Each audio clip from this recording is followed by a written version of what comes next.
J'ai eu un accident de moto en juin 2011. Je me suis fait renverser par un camping-car. Quand j'ai commencé à faire du tir à l'arc, j'étais à ça de faire une grosse bêtise. Avant, je n'ai voulu faire de sport. Moi, j'étais pas du tout sportive, je l'avoue, hein, et puis je le dis, puis je le dirai tout le temps. En fait, avant, moi, je faisais régulièrement un peu de piscine, mais pas pour être athlète, pas pour... Voilà, je l'ai vraiment pour le plaisir. Alors, là, c'est toutes mes médailles.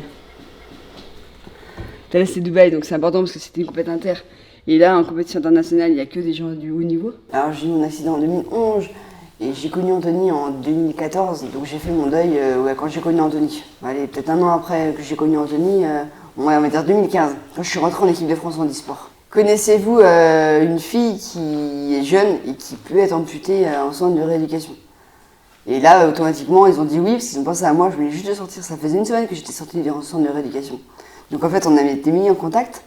Et c'est comme ça que j'ai connu Anthony et puis le tir à l'arc. Il fallait que la fille elle soit hyper motivée et c'est là que moi j'ai vu ce que Julie elle avait envie, c'est-à-dire qu'elle s'est mise à fond là-dedans pour deux raisons je pense. Mais la première c'est parce que en fait elle avait envie de montrer qu'elle était capable et puis la deuxième c'était aussi pour entre guillemets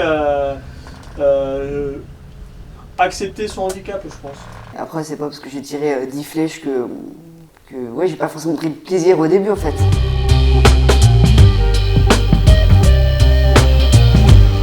Là, j'ai vécu à l'heure de Tokyo, je faisais la journée Tokyo et la journée française du coup. Simple spectateur, c'est-à-dire qu'en fait, moi j'ai changé avec Julie, mais vraiment en tant que mari, en tant que spectateur, c'est très frustrant de ne pas avoir d'image. Les épreuves à Julie n'étaient pas du tout télévisées en fait. L'objectif que j'avais, je vais aux Jeux Paralympiques, c'est cool, mais j'ai qu'une seule envie, c'est tirer correctement toutes mes flèches et avoir le sourire entre les flèches. Quand tous les matchs étaient finis, Vincent, le directeur sportif, il me dit écoute, Juliette, je sais pas si t'as vu le classement, comment t'avais terminé. J'ai pas vu, moi après j'ai perdu en quart de finale, donc moi je pouvais faire en quart de finale, donc je pouvais être 8ème, comme je pouvais être 5ème. Donc après moi, j'ai perdu, c'est comme ça, après j'ai perdu, c'est le jeu quoi. Il m'a dit t'as fini 5ème. Ah, quand même 5ème des jeux. Ouais, t'as fini 5ème des Jeux Paralympiques de Tokyo, Julie.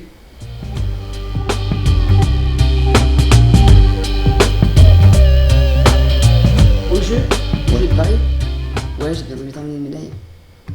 Après, Paris, on a toujours envie d'avoir une médaille quand on fait des compètes. Donc forcément, quand on est 5ème à Tokyo, on peut prétendre à la médaille à Paris. Après, moi, 5ème à Paris et même 4ème à Paris, je prends aussi. Parce qu'à un moment, faut quand même se mettre dans le contexte et il faut que les gens ils aient à l'esprit que pour un athlète, faire les Jeux Paralympiques dans son pays, ça reste une expérience inoubliable. Je me dis que je suis contente d'être sportive de haut niveau. Je suis contente de dire que je suis sportive de haut niveau. Je suis contente parce que je suis fière de dire que je fais du sport. Et en plus à haut niveau. Donc pour Julie Chupin, faire du sport, c'était pas possible.